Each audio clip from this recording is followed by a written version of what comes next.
Hi, Colt with Visionary Comics. Nick Rieger. I'm with Bloodlines Forever.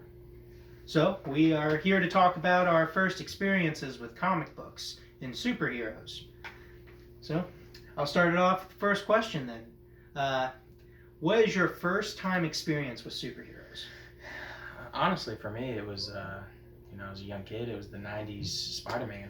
It was one of my favorites. Very good one, very good one. I've always just liked Spider-Man, so I kind of caught on to him early, and I think, what did we say, 1994? Yeah, whenever. So it's older than me, and I just really enjoyed it, and that kind of set me off on this whole superhero kind of path, honestly, and I keep looking at camera 2 and camera 3.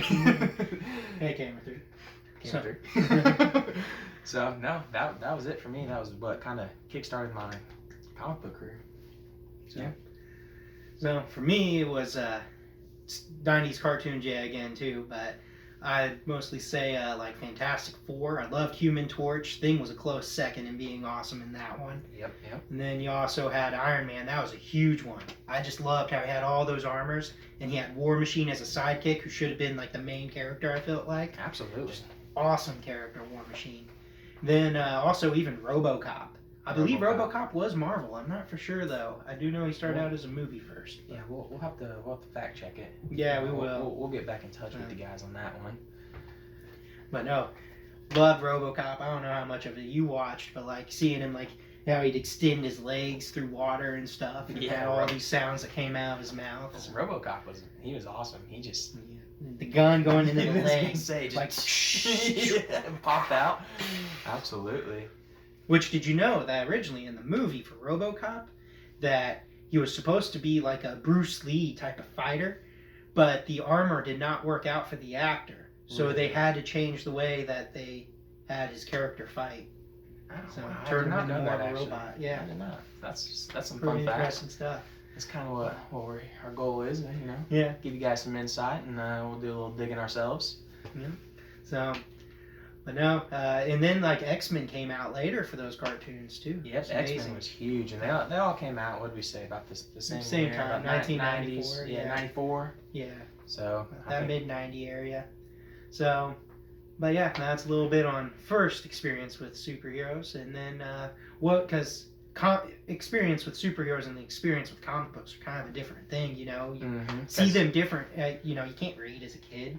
Well, you can, but you can't read that well. Yeah, you're not reading, those complex words and stuff like that. Yeah, so what was your first experience with comic books? Honestly, my dad, we went to a bookstore. He was looking for a book for my grandfather, and, I kind of come across this big section, and, I'm 8 years old, and I'm looking up, and there's, hundreds of comic books. Yeah. And I'm like, holy cow. And I'm like, okay, let's check these out. My dad came over and he said, hey, you want to get a handful? And I said, absolutely. And so I got a handful, read those. After I was done reading them, I had actually gone to his house, and he gave me a comic series called Sentinel. And if you love a great story, I would look into those. So Sentinel was definitely a good one. It was touching. It was awesome. It was. Yeah, it showed you, the Sentinels are awesome, and X-Men, and having the mutants fight them, and really cool big robots, but on their own, they were kind of bland. But that shows you how important the writer is, and not just the artwork, he took something that could be kind of bland on its own, and just gave it actual depth and meaning and value, something that you could feel as a character. Yeah, and that's what, as a reader, that's what you want. You want a good story that touches you. You're not going to read something that doesn't mean anything to you. You want to feel that. The artwork to draw you in on the cover, and the story inside to make you feel it. So. Yep, absolutely. My first experience with comic books was, if I was to really say, it'd probably be Kiss Psycho Circus, the Image, whenever they came out in the 99. Great 2000. Album, too, by the way. Great album, yeah. And then my real first experience, though, was my Uncle Kevin gave me Spectre and Power of Shazam comics for Christmas one year. And, I love Shazam, but Spectre was my all-time favorite DC character.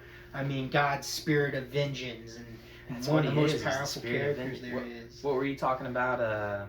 you know, you had all the superheroes fighting each other. And yeah, the original Infant Crisis. The original Infant Crisis. You had all these characters, like all the villains and all the heroes, going in at it, and Spectre steps between them and says stop, and they have no choice but to stop because he's so powerful. And that was amazing. And I mean, it kind of led into my teen years too, whenever Day of Vengeance came out, and I picked it up solely because it had the Spectre in it, and one of my dad's favorite characters was in it, Ragman, and I winded up loving Ragman, but also it drew me to these characters you never even heard of, you know, like Shining Knight, Blue Devil, Enchantress, Blue Devil. Detective Chimp. Detective Chimp. Yeah, you really got into these guys, these characters and how they were really awesome. And they became what was known as Shadow Pact later on too, and they had their own story arc that ran for like 20 issues or something, really good. Yeah. And then it led into Infant Crisis, like the third remake of it, and it just really awesome. I really dug deep into what I enjoy as comic books. So. Yeah, absolutely, and that's kind of we're still old, we're 25 and.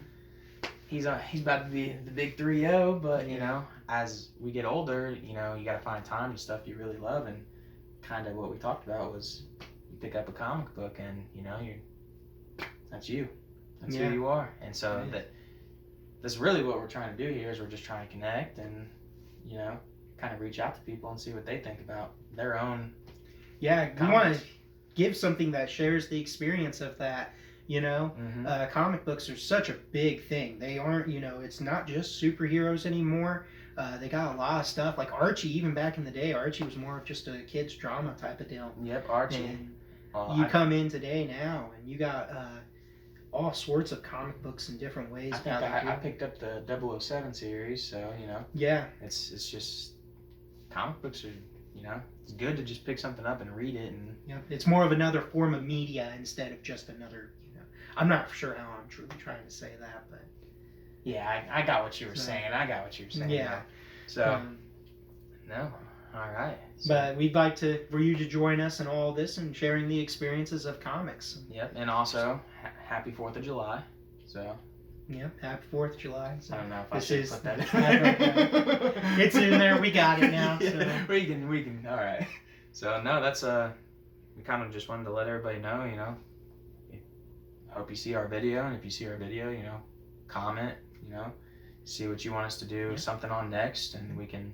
Comment, like, and subscribe. Yes, comment, and subscribe. First video. Yeah. I forgot. It's all good, but... Well, this is Colt and Clear Visionary Comics, checking out. Yep, and I'm Nick Rieger with Bloodlines Forever, and I think that's a wrap. Yep. Goodbye. Goodbye. Camera 3. Camera 3. Camera 2. Camera 1. Camera 1.